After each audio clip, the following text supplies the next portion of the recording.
Morning by Julie Sharp, Part 2.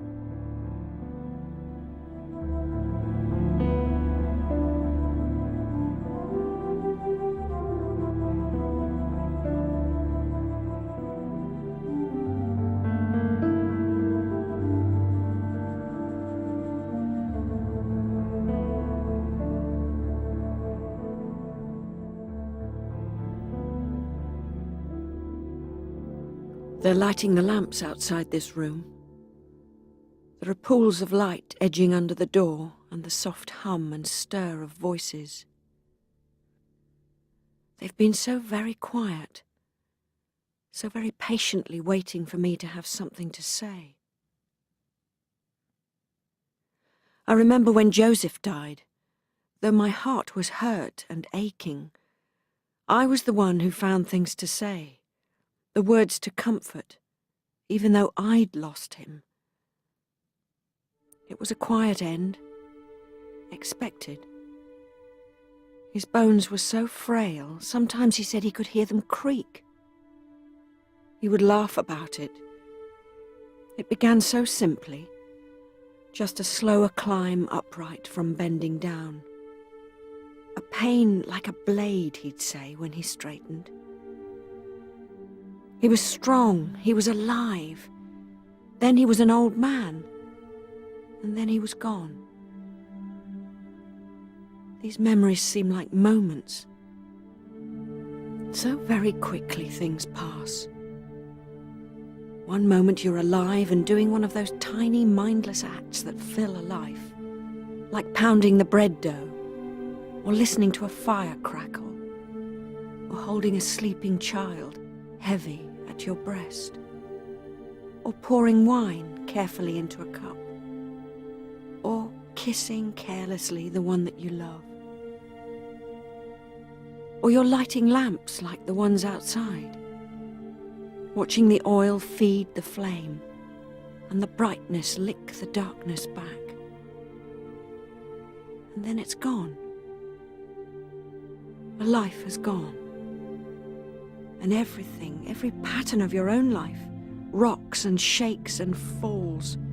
Because what does anything matter before this loss? The first time I met Joseph, I was still a child. My father took me with him to ask the carpenter to make us a new door. We'd just moved. My father was doing well. We had a new house with an orange tree and a small courtyard. The well was nearer, the streets were busier. Always in those first days it seemed something was happening. Someone was visiting, some task had to be done.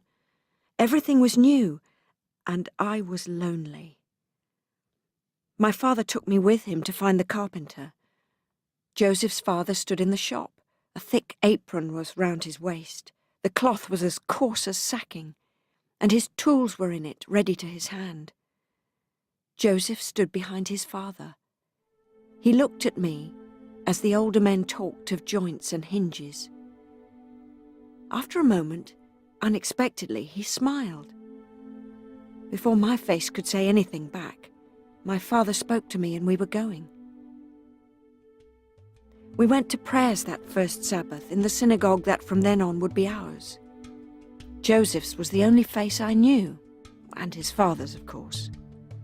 I was 11. I'd been 11 for 11 days. I remember thinking that. Everyone else seemed so tall, and they all looked up to their own height and talked to my parents. Joseph was older than me, almost a man, and of course he was taller than me, but he didn't look down, he looked at me. There was talking after prayers. My parents were meeting new people every minute, and sometimes they would talk over my head, but at other times they would draw me in front of them and introduce me and say I was their treasure. That's what they called me, their treasure. And they said they loved me, that I was their blessing, even though I was not a son. That made me proud. Joseph spoke to me. To be more truthful, he spoke at me, not put off by my quietness. He spoke without requiring an answer. He showed me things. A tree with berries, a dove on a branch. A bee came into the courtyard. It was a queen, fat and heavy. She had difficulty keeping aloft. She didn't make the buzzing sound that would warn anyone. I thought no one had seen her but me, but Joseph, following my eyes, had seen the bee too. I felt panic rising. My mother and father were somewhere I couldn't reach them, in a throng of people being friendly. Joseph just kept on talking, telling me about queens and hives and the bees his grandmother had kept that made honey the colour of amber. And when I looked again, the bee had gone. I think Joseph was always my friend from that very first time when his kindness, such a small thing, rescued me from my fear of the bee. He would always see me. I don't just mean that he would notice what I was doing, or look at my hair, or my clothes, or my face. He saw me. And I saw him too. Always the fact that he was in a place where I was comforted me. We were like this for months, for years. Then there came a time when his smile woke me in a different way, to different feelings. Feelings I could not name to myself, not at first. It was not comfortable. What was familiar in his face, familiar and dear, now seemed new. It stirred me, made me ache. I would ache when he was there, and ache when I knew I was going to see him. I would ache in the street in case I bumped into him, and on some days I would ache just thinking about him. I ached down to the tips of my fingers. I felt as if my blood ran in my veins like iron, heavy and cold, and as if my bones were water. But yet I was not cold. Even my fingertips wanted him. Later, I knew he felt the same. There were days, weeks perhaps, when we seemed to prowl around each other like cats spoiling for a fight. Our bodies were taut, and we were keeping our distance, but our eyes watched each other. Then, on my birthday, he asked my father. It was a bright blue day, just as today has been, with sunshine that seemed tangible, bright air you could touch. The houses shone white against it. The stones were hot under my sandaled feet. I was outside when he came to our house.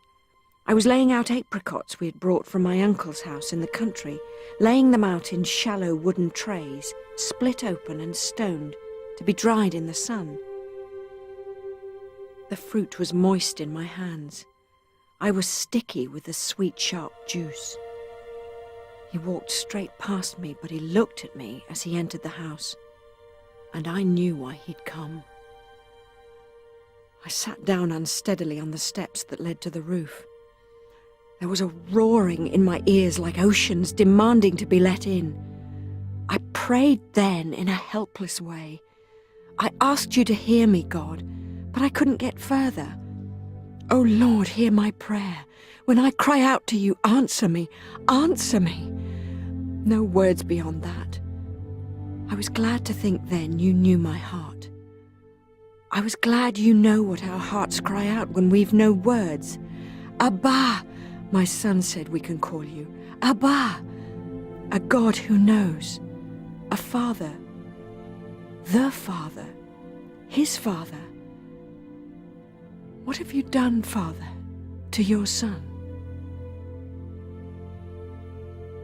It seemed just a few moments after Joseph had gone into the house that my father came out to me, and my mother. My father came to tell me what had been asked, to see what I'd say. My mother knew at once what I'd say. She wept and kissed and embraced me until all my breath was squeezed out of me, and until my father understood, from the look on my face, for I couldn't speak, that my answer would be, yes. Joseph came to the door, impatient perhaps. He stood by the door he'd made with his father after that first day, when we were younger. He was a man now, so tall. He leaned upon our lintel, and he laughed aloud to see us wound around in each other's delight. He could see the answer.